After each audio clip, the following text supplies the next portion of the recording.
Fala, meus amigos, fala, minhas amigas. Bom, vamos dar continuidade aí agora à resolução das questões, beleza?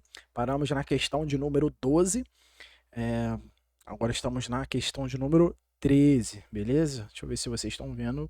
Tá, beleza, questão de número 13. Deixa eu ver se aparece para mim normalmente. Beleza, tranquilo, tudo certo, vamos lá. Questão de número 13, galera. As modificações feitas por usuários são compartilhadas pelos demais e todos têm acesso às informações, o que tem favorecido ao aperfeiçoamento desse tipo de software. No caso aqui, eu acabei omitindo sem querer o texto associado, né? E esse texto associado ele diz respeito a tipo de software. Software livre, beleza? Então ele está dando uma característica. E aí, certo ou errado? As modificações feitas por usuários, né, quando se trata de software livre, são compartilhadas pelos demais e todos têm acesso às informações, o que tem favorecido o aperfeiçoamento desse tipo de software? E aí, certo ou errado? Questão corretíssima, é exatamente isso, né? Quando a gente fala em software livre, é um software baseado naquelas 4 liberdades, né? Liberdade essas de executar, de estudar, né? De estudar, de modificar e de distribuir. Beleza? Então, na verdade, trouxe aqui uma questão um pouco até mais tranquila, né? Sem tanta polêmica assim, que realmente, a partir do momento que eu ofereça a distribuição, né, de um software livre, eu consigo fazer as modificações feitas pelos diversos usuários, uma vez que esse código, né, ele já foi compartilhado pelos demais usuários. E todos têm acesso, essa é a característica realmente, né, de todos terem acesso, independente de raça, cor, nação, nacionalidade, né, independente de qualquer característica do ser humano em si, todos vão ter acesso às informações, beleza? Bom, vamos lá. E aqui ele acaba finalizando, né, que o que tem favorecido realmente é o aperfeiçoamento desse tipo de software, né? Você vê hoje o Linux que se tornou, como que o Linux se tornou hoje em dia, né? Bom, galera, agora eu trouxe duas questões, uma que é um desdobramento da outra, beleza? Eu trouxe essa questão 14 para justamente a gente tocar com o dedo, com a mão na ferida logo e estancar esse sangue que tá jorrando aí, eu sei, por muitos alunos, com essa dificuldade de entender a questão de algumas polêmicas em se tratando de software livre, beleza? Galera, questão de número 14, beleza? Vamos resolver primeiro essa questão de número 14, tranquilo? Vamos lá. Software livre é diferente de software em domínio público. Ainda assim, um software em domínio público pode ser considerado como um software livre. E aí, galera, o que vocês acham? Essa questão ela tá certa ou completamente errada? E aí, já estudamos software em domínio público? Não, né? Por enquanto, vimos software livre e software proprietário e uma outra espécie de software comercial, beleza? Galera, eu vou colocar aqui nessa tela em branco para a gente poder saber, para você poder responder essa questão, primeiro, você precisa saber o quê? Você precisa saber, você precisa saber o que é um software de domínio público, beleza? Vamos lá. Um software em domínio público, galera, é um software que, passado um tempo, de acordo com cada legislação de cada país e tudo mais, imagina que você tem um software proprietário e esse software proprietário ele está sob licença copyright, né? Ou seja, aquele tipo de licença que te impede de fazer cópias, de fazer distribuições, né? Sem a devida alteração, sem a devida autorização do autor, do criador, do criador do código-fonte propriamente dito, beleza? Ou seja, quando esse software que ele é proprietário, né, vai passando ao longo do tempo de vida útil dele, né? Vai passando um tempo, de acordo com cada legislação, chega um período em que esse software que antes era proprietário, né, e que era baseado em copyright, né, com restrições de alguns direitos, por exemplo, né, com impedimento de compartilhar, de distribuir, de fazer cópias e tudo mais. Passado esses longos anos, que cada país tem o seu, o Brasil, se eu não me engano, eu acho que um software para entrar em domínio público, se eu não me engano, acho que são 50 anos. Eu não sei ao certo. Mas em outros países pode ser menos, em outros países pode ser mais. Enfim, passado esses longos anos, chega um período em que, a partir dali, desse término, né, o software ele entra em domínio público, ou seja, ele passa o domínio público, significa que esse software ele passa a ser um bem comum, pertencente a todos, a todas as pessoas, certo? Se um software que exigia pagamento de licença, né, para poder ser utilizado, né, antes de se tornar em domínio público, a partir do momento que esse mesmo software se transforma em software em domínio público, você não mais precisa pagar licença por isso. Todos podem usar, todos podem usufruir, beleza? Então, é o seguinte, deixa eu colocar aqui. O software em domínio público, ele na verdade, eu vou traçar uma linha aqui, né? Uma linha do tempo, só para a gente poder ter uma ideia, beleza? Imagina que aqui foi quando realmente foi criado, né, o software, beleza? Um software proprietário, vou colocar aqui, vou ser bem incisivo, né? Imagina que aqui foi a data, né, de criação dele, ou seja, imagina que aqui a gente criou um software proprietário, ou seja, se ele é proprietário, ele está com que tipo de código? Código aberto ou código fechado? Código fonte fechado, obviamente. Então, esse tipo de software, ele tem os direitos autorais, o autor, o criador tem os direitos autorais sobre essa versão, né? Sobre esse sistema, sobre esse software propriamente dito, beleza? Com o passar do tempo, em algum momento daqui para frente, esse software ele vai se tornar não mais software proprietário, mas sim um software em domínio público. Beleza? Ou seja, já não mais existe o que a gente chama da legislação copyright, ou seja, não existência. Opa, deixa eu colocar aqui, não existência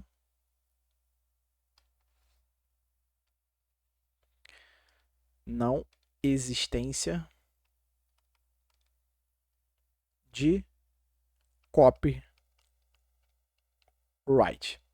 Ou seja, antes do software entrar em domínio público, ele tem a presença do que a gente chama da legislação copyright, ou seja, é aquele tipo de legislação que dá o direito ao autor, que dá o direito ao criador de proteção, né? Para que esse software ele não seja pirateado, para que esse software ele não seja copiado, para que esse software não seja distribuído sem a devida autorização do autor e do criador, beleza? Com o passar dos anos, existe um limite e cada país tem o seu. Se eu não me engano, acho que no Brasil são 50 anos. A partir de 50 anos, dando um exemplo aqui, a partir desses 50 anos para frente, beleza? Esse software automaticamente ele entra num estado não mais sob a legislação copyright, mas sim sob domínio público. Ou seja, o que significa um software sob domínio público? É um software sobre a não existência mais, não a existência de um efeito da legislação copyright. Ou seja, qualquer pessoa pode usar, qualquer pessoa pode executar, perfeito? Executar, qualquer pessoa pode distribuir livremente, beleza? Esse software propriamente dito. Tranquilo? Isso é a característica de um software em domínio público. Ou seja, se ele é um software com os direitos de copyright, a partir do momento em que entra em domínio público, ele não mais tem os efeitos e proteção de um software sobre a legislação copyright, beleza? Porém, todavia, entretanto, concorda comigo que esse software, esse mesmo software, ainda assim, ele aqui, ó, vou até colocar ele aqui, tá aqui, esse software foi escrito, só que quando ele foi criado com um código-fonte fechado, ou seja, você só tem um arquivo binário, você só tem um arquivo executável desse software. Você não vai conseguir saber ali por trás daquele executável, do arquivo que executa aquele software, como que ele foi escrito. Beleza? Por quê? Porque o autor quis que fosse assim. O autor quis guardar a receita do bolo, quis proteger a receita do bolo. Ah, mas professor, se eu não tenho mais a presença da legislação copyright, não deveria ser o código-fonte aberto? Não, ele ainda continua sendo um código fechado, mas você consegue usar, executar e distribuir sem ter que pagar licença. Ou seja, você não precisa mais pagar licença, né, para utilizar esse software. Porém, o código-fonte,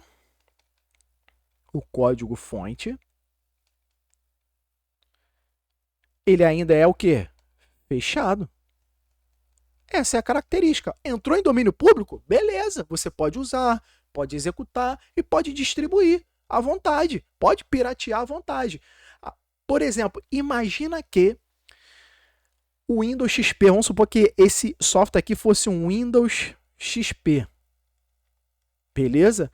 Imagina que o Windows XP estivesse, né, após esses 50 anos, é só um exemplo hipotético, não necessariamente o Windows XP entrou em domínio público. O que aconteceu foi, em relação ao Windows XP, foi que a Microsoft parou de dar o suporte, mas isso não significa literalmente que o software entrou em domínio público, beleza?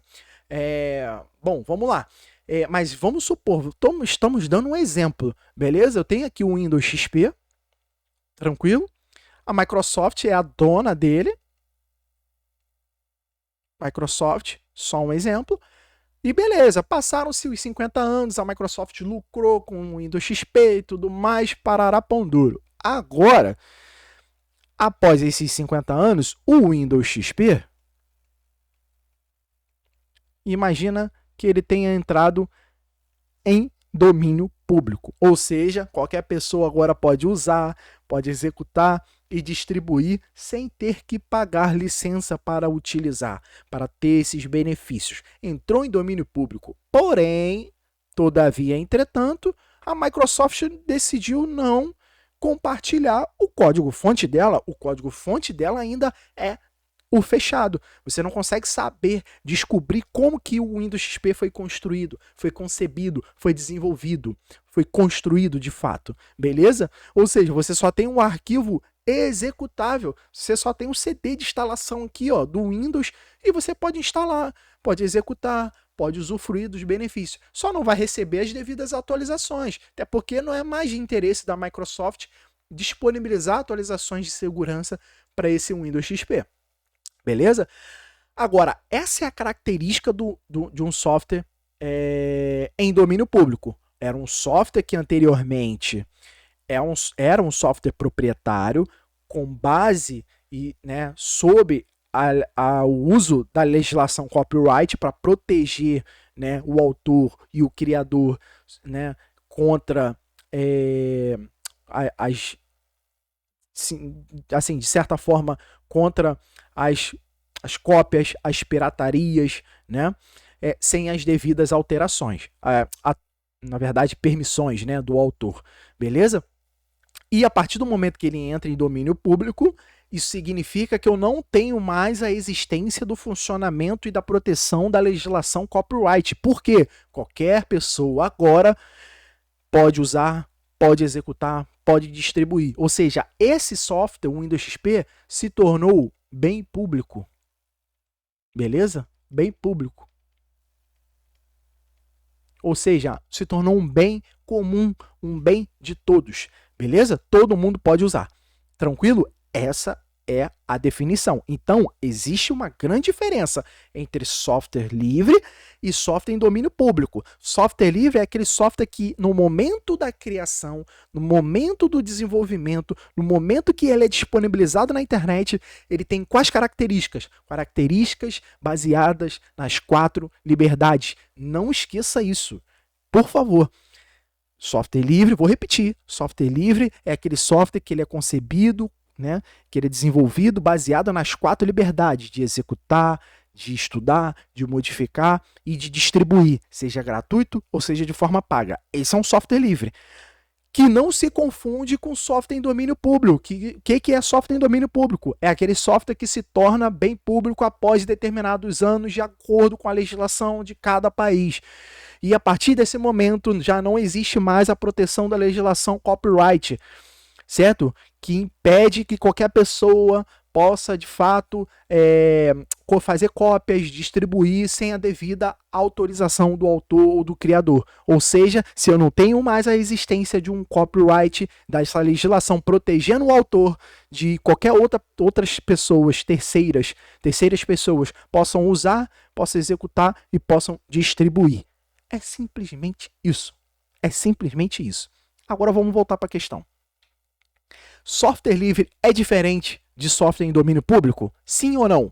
Correto. Já começa por aí. Vamos dividir a questão.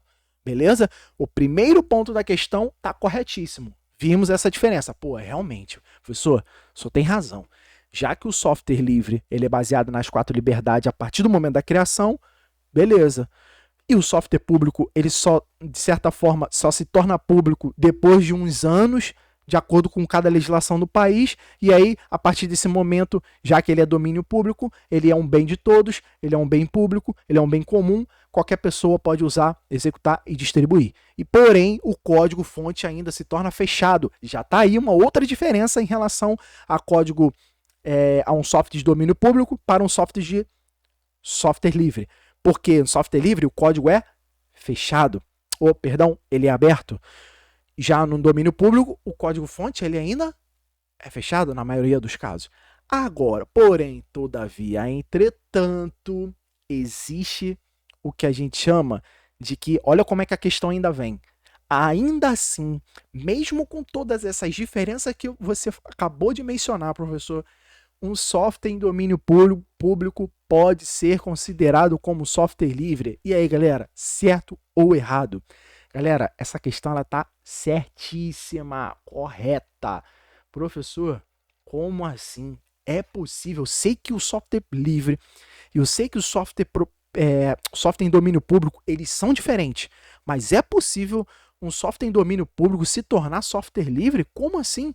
Galera, concorda comigo que o conceito de software livre é todo aquele software cujo respeito a esse software, né, está diretamente ligado às 4 liberdades de executar, de estudar, de modificar e de distribuir. Distribuir o quê? O código-fonte, ou seja, aqui nós temos a presença do código-fonte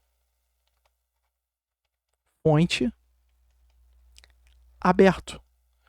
Pô, professor, como que um software em domínio público, que como o senhor disse e o senhor mencionou, ele tem um software com código-fonte fechado e ele pode se tornar livre, sendo que o livre ele tem a característica de ter, né, o código-fonte aberto. Então, galera, pode acontecer em alguns casos de software em domínio público com o código-fonte fechado, se tornar livre. Por quê? Vou fazer aqui um desenho. O código-fonte, ele é fechado, correto? Tá aqui. Primeiro passo. Qual é o passo a passo para que esse software em domínio público se torne software livre? Como? Funciona da seguinte maneira. A Microsoft não seria a detentora desse Windows XP? É só um exemplo hipotético. A Microsoft não é? Agora, imagina que a Microsoft chega agora para todo mundo em rede internacional. Pessoal, estou a partir de agora disponibilizando o código-fonte do Windows XP. Anteriormente, eu sei que ele era fechado, ficou fechado por muitos anos. Apesar de ser um software agora em domínio público, eu vou disponibilizar. A Microsoft, ela pode fazer isso. Se ela quiser, ela pode. Ela pode chegar aqui para você e falar, olha, eu sei que o meu código-fonte é fechado, mas eu agora vou tornar com um código-fonte aberto.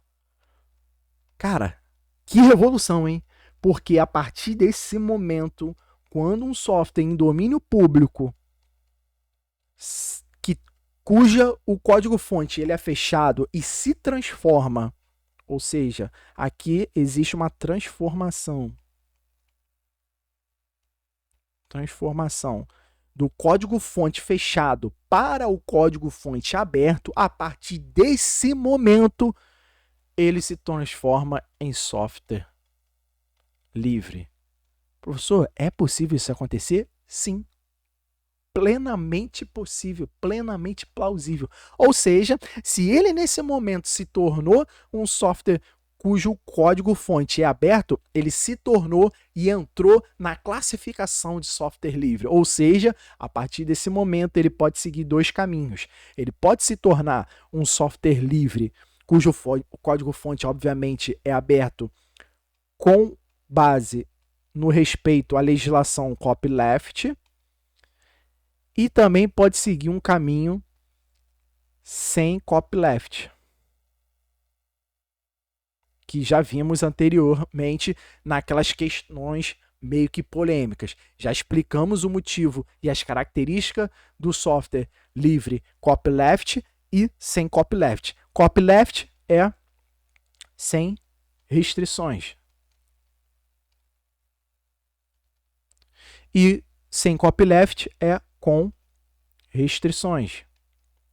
Se você está na dúvida, volta aí nas aulas anteriores para poder entender esse comportamento, beleza? Então, olha a manobra, olha quanto tempo leva para que um software, né, proprietário, cujo código-fonte é fechado, beleza?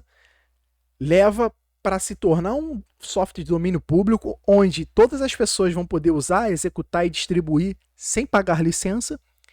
E mesmo que ele seja de código-fonte fechado, ele, se quiser, o autor, se quiser, né, de acordo com as licenças, né, os termos de licença, termos contratuais, né, acaba envolvendo, querendo ou não, o meio jurídico, ele pode, né, o detentor, o criador, o autor, pode chegar, olha, eu vou disponibilizar agora o código-fonte do Windows XP. A Microsoft pode fazer isso. Se ela quiser, ela faz. Beleza? Ou seja, a partir do momento há uma transformação, né? Porque o código-fonte fechado se tornou aberto. E se ele se tornou aberto, meu parceiro, meu amigo, minha amiga, agora ninguém segura. Porque esse software, ele se tornou livre e ele pode seguir dois caminhos: o copyleft sem restrições, ou seja, todas as liberdades, aquelas 4 liberdades pode e deve, né, ser preservadas, né, ao longo de todas as modificações, de todas as versões,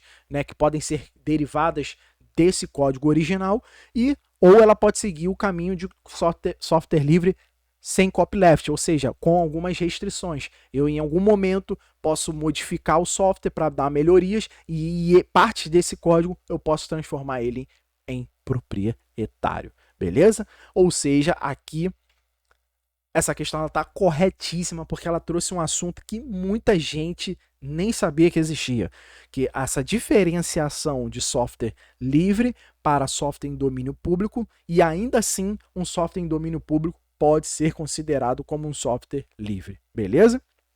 Então a questão ela está corretíssima. Porém, saiba você que existe diferença entre software de domínio público e software livre, beleza? Esse caso que eu acabei de mencionar para vocês dessa transformação é um caso especial, mas cara, é um caso muito especial, beleza? Então, cuidado, quando a banca trouxer diferenciações, né, entre uma determinada classificação de software com a de domínio público, cuidado, porque a de domínio público, originalmente, ele é apenas um software que se transforma não mais em software proprietário, mas sim em bem público, onde todo mundo pode usar, executar e distribuir. Ele não se confunde com software livre. Existe diferença, entendeu? Então, se você pegar uma questão de alguma banca querendo falar que o software livre tem as mesmas características do que um software em domínio público, tá errado. Tá errado. Por quê? São duas coisas distintas. Ah, mas professor, o software em domínio público não pode se transformar em software livre? Pode, é um caso especial, mas é um caso tão especial que a banca ela tem que ter o cuidado de mencionar essa característica, beleza? Ela tem que, no enunciado, direcionar essa especificação, beleza? Tranquilo? Agora podemos fazer essa questão aqui, ó. Essa aqui. Essa carinha, esse cara aqui é que podemos fazer agora, beleza? Vamos lá. Quero que você tenha em mente que existe diferenciação, beleza? Vamos lá. Software livre ou de domínio público é o software que pode ser usado, copiado, estudado, modificado e redistribuído sem restrição. E aí, galera? Certo ou errado? Galera, agora essa questão ela está completamente errada, porque a mesma banca no ano seguinte, olha isso, no ano anterior ela fala que software livre é diferente de software em domínio público, então já começa por aí. Existe diferença, software em domínio público é uma coisa, software livre é outra. Eu não posso colocar as mesmas características dentro de uma única sacola para definir que o software livre é a mesma coisa que o software em domínio público. Eu não posso fazer isso. São dois softwares, são dois tipos de softwares totalmente diferentes e que atendem características diferentes. Muito embora o software em domínio público, em algum momento especial, mas a banca ela tem que mencionar que ele pode se transformar em software livre, beleza? Então essa questão ela está errada por quê? Por causa disso, ó, divide essa questão em dois. Vamos, ó. Primeiro, software livre. Esquece o de domínio público. Vamos dividir. Software livre é o software que pode ser usado, copiado, estudado, modificado e redistribuído sem restrição? Correto. Vimos isso, né? O software livre ele pode ser um software baseado nas 4 liberdades, onde ele pode não ter restrições, ou seja, se ele não tem restrições, ele é baseado em copyleft, ou seja, a questão ela até poderia ter mencionado que esse sem restrição aqui, esse sem restrição significa copyleft. É porque a banca gosta de de colocar outras palavras, palavras do juridiquês da própria banca CESP, Então, se fosse a questão, se ocultasse o domínio público e falasse só que software livre é o software que pode ser usado, copiado, estudado, modificado e redistribuído sem restrição, beleza, tá perfeito. Agora, vamos ler com uma outra perspectiva. Software de domínio público é o software que pode ser executado, copiado, estudado, modificado e redistribuído sem restrição? Errado, errado, galera. Porque software em domínio público é aquele software que anteriormente era software proprietário, cujo código-fonte era fechado, baseado na legislação copyright e que a partir de tantos anos, e isso vai variar de cada país, a partir de tantos anos, ele se transforma em software em domínio público, ou seja, com a não existência e a não utilização, e não efeito do copyright, ou seja, qualquer pessoa, a partir desse momento, pode executar e distribuir e usar esse software sem pagar licença, muito embora ainda o código-fonte seja fechado. Beleza? Essa é a definição correta e original e a regra do jogo para o software de domínio público. Beleza? Claro que existe um caso especial, mas aí a banca ela tem que mencionar. Beleza? E a banca ela não mencionou essa alteração, ainda que, como ela fez, né, como ela fez na questão anterior de 2010. Software livre é diferente de software em domínio público, beleza? Ainda assim, muito embora existe um caso especial que um software em domínio público pode ser considerado como um software livre. Olha a clareza que ela traz, né? A cintileza, né? E a explicação da questão do enunciado, transformando esse enunciado em um enunciado correto. Ao contrário do ano seguinte, onde ela coloca tudo num único bolo, tanto o software livre quanto o software em domínio público, é o software que pode ser usado, copiado, estudado, modificado e retribuído sem restrição. Ora, se o software livre ele tem a característica do código-fonte ser aberto, o software de domínio público, por regra, ele é um software baseado com o código-fonte fechado ainda. Não é porque ele entrou em domínio público que o código-fonte vai se transformar em aberto, não. Não. Isso aí vai depender do autor, do criador, de quem desenhou o software, o dono dele, o autor. Beleza, galera? É essa a diferença que eu vejo alguns comentários de alguns alunos dificultando ainda mais o entendimento. Então saiba disso. Existe mesmo. Eu tô parando para trazer, eu tô demorando nessa questão porque para a gente tirar qualquer mito, beleza? E a gente separar o joio do trigo. É esse tipo de questão que separa os homens dos meninos. É exatamente isso. Beleza, galera? Então, software livre é uma coisa e software domínio público é outra. Tranquilo? Tamo junto? Podemos continuar, então. Então, questão erradíssima, justamente por isso, porque a banca botou todas as duas características do domínio público e de software livre, tudo no mesmo saco. Não, vamos separar. Software de domínio público é uma coisa, software livre é outra. Claro que no software de domínio público, ele pode, em algum momento, caso o autor queira, transformar ele num código-fonte fechado para um código-fonte aberto. Aí sim ele se transforma em um software livre. Beleza, galera? Tranquilo? Vamos lá. Questão número 15. O sistema operacional Windows é mais seguro do que o Linux, uma vez que o Linux possui código aberto e facilita a ocorrência de vulnerabilidade? E aí, galera? Questão certa ou questão errada? Bom, galera, primeiro, não existe essa, tá?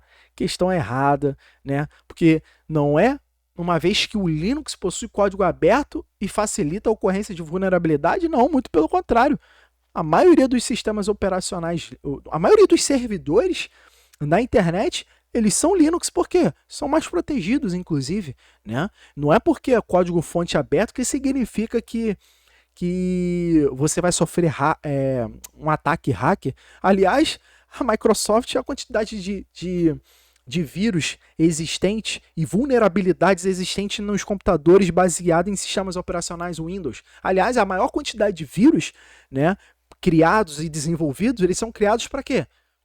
Para estações, computadores baseados em Windows, porque a maioria das pessoas realmente usam Windows, né? Então, a maioria das vulnerabilidades, inclusive, está no Windows e não no Linux, porque o Linux não é o sistema operacional mais utilizado pelas pessoas, né? É utilizado em sim em servidores e tudo mais, né? Então não existe essa de que o Windows é melhor do que o Linux, não.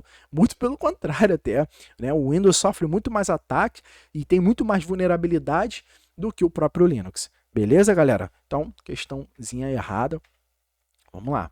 Questão 16. Uma diferença marcante entre os softwares Windows e Linux é o fato de no caso, o Linux, ser um sistema de código aberto, beleza, já vimos isso, ele é um software livre, desenvolvido por programadores voluntários, espalhado por toda a internet e distribuído sob uma licença pública, a famosa GPL, Licença Pública Geral, beleza?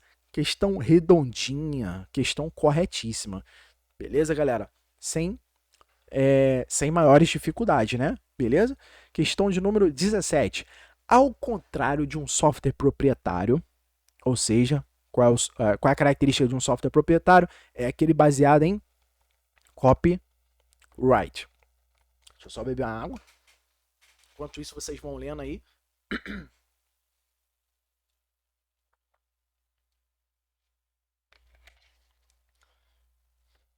Ao contrário de um software proprietário, o software livre ou de código aberto permite que o usuário tenha acesso ao código-fonte do programa, o que torna possível estudar sua estrutura e modificá-lo.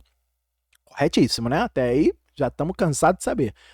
O GNU Linux é um exemplo de um sistema operacional livre usado em servidores. E aí, galera? Questão certa ou questão errada? Bom, galera, corretíssima. Questão correta. Descreveu exatamente o que é um software livre, né? E que é utilizado bastante em servidores, né? Não é porque ele é um software livre com código aberto que ele vai ser inseguro, que ele vai se tornar vulnerável. Não, muito pelo contrário, né? Um dos melhores sistemas operacionais utilizados em servidores são muito seguros, né? E tem Linux no meio, beleza? Vamos lá, questão de número 18, CESP. Como não pode ser vendido, o software livre é redistribuído aos usuários. E aí, galera? Olha a polêmica. E aí, o que vocês acham? Como não pode ser vendido, o software livre é redistribuído aos usuários? E aí, o que vocês acham? Galera, essa questão ela está completamente errada. Completamente errada. Lembra da polêmica do uso da palavrinha vende-se, né? Que inclusive a própria comunidade, se você não assistiu essa aula, cara, assista as aulas anteriores, porque as aulas anteriores, desde o início dos exercícios, eu vou explicar justamente a polêmica da palavra venda, né? De vender software, né? Porque quando a própria Free Software Foundation, para você que não assistiu a aula, a própria comunidade Free Software Foundation, ela traz num artigo no seu site oficial que é bom não usar a palavra vender software, né? Porque isso pode se confundir com o mecanismo e a utilização de um software privativo, né? Que acaba sendo um software não livre, né? Porém, ela incentiva a venda. Ela mesma fala, olha, galera, eu sei que existe dubiedade, eu sei que existe dupla interpretação, né? Porém, todavia, entretanto, a gente é a favor de que ocorra sim a venda por esses softwares livres, né? E inclusive a gente incentiva, ou seja, é a própria palavra, né? É a própria decisão e pensamento, né? E posicionamento da própria Fundação Software Livre, que quem criou realmente, né, o divisor de água de um software livre para com um software proprietário. Ou seja, a própria Free Software Foundation afirma e incentiva a venda para os softwares livres. Ou seja, e a CESP adota justamente esse posicionamento, né? Teve uma questão anterior da CESP que ela usou não a palavra vender, mas usou a palavra comercializar. Ela usou a palavra comercializar. Teve uma questão anterior que a gente resolveu. Se você está na dúvida, pode voltar aí nas aulas anteriores, beleza? Então, é possível sim, né? Mesmo que eu defenda as 4 liberdades de executar, né, de estudar e de modificar e de distribuir, essa distribuição ela pode ser feita com pagamento, beleza? E ela pode ser feita gratuitamente. Beleza? Tranquilo? Podemos avançar? Como não pode ser vendido? O software livre é redistribuído aos usuários? Não, claro que não. Ele pode sim ser vendido. A própria Free Software Foundation afirma isso. E eu concordo. Beleza? Porque esse vender, esse comercializar, está embutido, sabe o quê? Aqui. Os serviços. Deixa eu colocar aqui para vocês. Os serviços de instalação do software, configuração, beleza? Do próprio treinamento, do software. As empresas fazem muito isso. A Oracle, por exemplo, um grande exemplo disso é o sistema operacional Oracle Linux. Você mesmo daí da sua casa, você pode baixar essa versão tanto para desktop, que é para uso em computadores pessoais, como para uso em servidores, beleza? Esse Oracle Linux ele é gratuito. Só que a Oracle ela cobra, ela pode distribuir esse sistema operacional por meio de cobrança em relação ao suporte. Se você pode instalar gratuitamente, beleza, sem problemas. Mas se você quiser a instalação mais segura, uma configuração mais segura e treinamento para utilizar o Oracle Linux, você vai pagar por isso. E a Oracle cobra por isso. Inclusive, ela dá certificações, né? Permite que profissionais da área de Linux tirem certificações Oracle baseado no Oracle Linux, certo? Então, questão aí tá erradíssima por conta disso, beleza? Vamos lá, questão 19. O sistema Linux permite a alteração do código-fonte para a criação de um novo kernel, com a finalidade, por exemplo, de se obter uma maior autonomia de controle de hardware dos computadores. Galera, olha, questão corretíssima, linda essa questão. Sabe por quê? Eu já venho desde o início falando que lembra que a gente tem a camada de hardware, beleza? E em cima da camada de hardware, a gente tem o que? O sistema operacional, que ele é dividido no espaço do kernel e no espaço do usuário, onde a gente tem aqui os aplicativos propriamente dito, os apps. E, didaticamente falando, a gente subdivide essa área de usuário em 3, onde eu tenho o modo texto, onde eu tenho o modo gráfico. Beleza? E eu tenho uma interface, né, uma área intermediária, que é o famoso shell, que é o interpretador de comandos. Beleza? Então, quando a questão fala que o sistema Linux, isso tudo que eu acabei de desenhar, permite a alteração do código-fonte, sim, apesar, até porque o Linux é código aberto, então permite, sim, essa alteração do código para a criação de um novo kernel. Ou seja, lembra que a gente tem um kernel que ele é modularizado, essa é uma das características dele, de ser modularizado. Eu posso muito bem, com a finalidade, por exemplo, de se obter uma maior autonomia no controle de hardware, ou seja, todos esses gerenciadores, esses módulos, esses ou famosos subsistemas, controlam diretamente, se comunicam diretamente com o hardware de fato. Ou seja, eu posso muito bem chegar aqui e fazer as devidas alterações nesse módulo aqui. Vamos supor que esse módulo ou subsistema seja um módulo capaz de fazer economia do sistema. Perdão, economia de energia dentro do sistema. Imagina que esse módulo aqui, eu posso gerenciar ele de uma forma melhor para fazer uma leitura e gravação melhor nos discos rígidos, nos HDs de fato, beleza? Ou seja, eu consigo, justamente por ser código aberto, fazer modificações nessa área do kernel, beleza, galera? Tranquilo? Então, questão corretíssima aí. Questão de número 20. O Unix, opa, olha como é que a banca 7 foi lá atrás, né, no avanço histórico, né, na história do Linux. Ou seja, ele foi lá atrás, que foi um dos primeiros sistemas operacionais, né, Unix, né, e que a partir daí foram se desenvolvendo outros sistemas operacionais. Se você não assistiu a aula de conceito histórico, eu recomendo você assistir a aula de número 1, que aí você vai entender essa base de Unix. O Unix, que era o sistema operacional, se você me acompanha desde o início, você vai saber muito bem o que é Unix, beleza? É um sistema operacional monoprocessado. Galera, eu já vou parar aqui. Desde o início a gente já vem falando que todos os sistemas operacionais, desde lá do sistema operacional CTSS, né, baseado em time sharing, desde aquela época, os sistemas operacionais, os programadores se preocupavam em desenvolver um sistema, em conceber um sistema cuja característica tinha que ser multiprocessado ou multitarefa. Beleza? Então, questão errada por conta disso. O que garante maior controle de acesso e, consequentemente, maior segurança? Sim, a gente consegue, né? por ser multitarefa, a gente consegue controlar, inclusive, fazer gerenciamento, né, de processos e tudo mais, de thread e tudo mais, beleza? Então a questão ela está errada por conta disso. O Unix é um sistema operacional monoprocessado? Não, não é monoprocessado, ele é multiprocessado, beleza? Galera, eu vou pausar essa aula e a gente continua na próxima aula dando continuidade aí aos exercícios, beleza? Tamo junto, fiquem com Deus e até mais.